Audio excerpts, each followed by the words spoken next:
રાજકોટ જિલ્લાના ધોરાજીના જીવાણી પરિવાર તબીબી દંપતીનો પુત્ર ડોક્ટર ડેવિન જીવાણીનું અમદાવાદ પ્લેન ક્રેશ જે બિલ્ડિંગમાં થયું તે નેસના બિલ્ડિંગમાં જમવા માટે જતા બીજે મેડિકલ કોલેજના વિદ્યાર્થી ડેવિન જીવાણીએ ન્યૂઝ 14 ગુજરાતી ન્યૂઝ સમક્ષ આપવીતી જણાવી.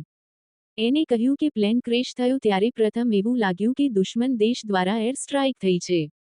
ધોરાજીના ડોક્ટર કીનાબેન જીવાણી ડેન્ટલિસ્ટ છે અને ડોક્ટર ભાવેશભાઈ જીવાણીનો પુત્ર ડેવિન જીવાણી જે અમદાવાદ માં આવેલ બીજે મેડિકલ હોસ્ટેલમાં રહેતા હતા અને ત્યાંથી 500 મીટર દૂર બીજે મેડિકલ હોસ્ટેલનું મેસ બિલ્ડિંગ આવેલ ત્યાં રાબેતા મુજબ સવાર સાંજ જમવા માટે જતા અને આ બિલ્ડિંગ પર અમદાવાદથી લંડન ખાતે જતું વિમાન દુર્ઘટનાગ્રસ્ત થયું હતું અને અસંખ્ય વિમાનના પેસેન્જરોના મોત થયા અને મેસના બિલ્ડિંગમાં જમવા બેઠેલા ઘણા ડોક્ટરો ઈજાગ્રસ્ત થયા અને અમુક ડોક્ટરના પણ મોત નીપજેલ આ ઘટના બની હતી. પણ બીજે મેડિકલ હોસ્ટેલના રૂમમાં જ ડોક્ટર ડેવિન જીવાણી પોતાની તબિયત થોડી નરમ હોય તેથી તેણે મેસ ના બિલ્ડિંગમાં જવાનું ટાળ્યું અને હોસ્ટેલમાં બેઠા હોય અને બ્લાસ્ટ થયાનો અવાજ સંભળાયો અને બહાર નીકળી ને જોયું તો તેની સામે મેસનું બિલ્ડિંગ સળગતું હતું અને મેસ બિલ્ડિંગ તરફ દોડ મૂકીને તપાસ કરી તો મેસના બિલ્ડિંગમાં વિમાન દુર્ઘટનાગ્રસ્ત થયું હતું અને અફરાતફરી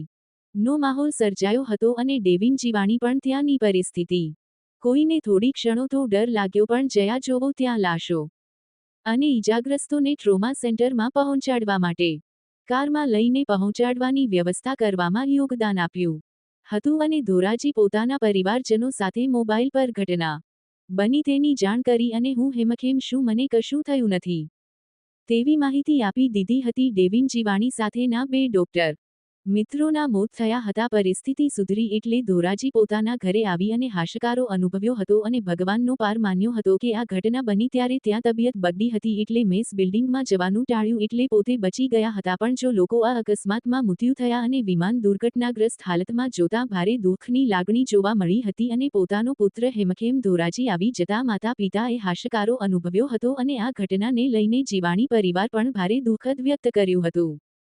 વિપુલ ધામેચા, ન્યૂઝ 14 ધોરાજી.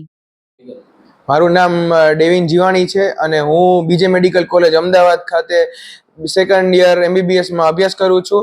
અને આ જ્યારે પ્લેન ક્રેશની ઘટના બની ત્યારે હું મારી હોસ્ટેલ પર હતો અને મારી હોસ્ટેલ અને મેસ વચ્ચે અંતર આશરે 200-300 મીટરનું જ છે, ખૂબ ટૂંકું અંતર છે.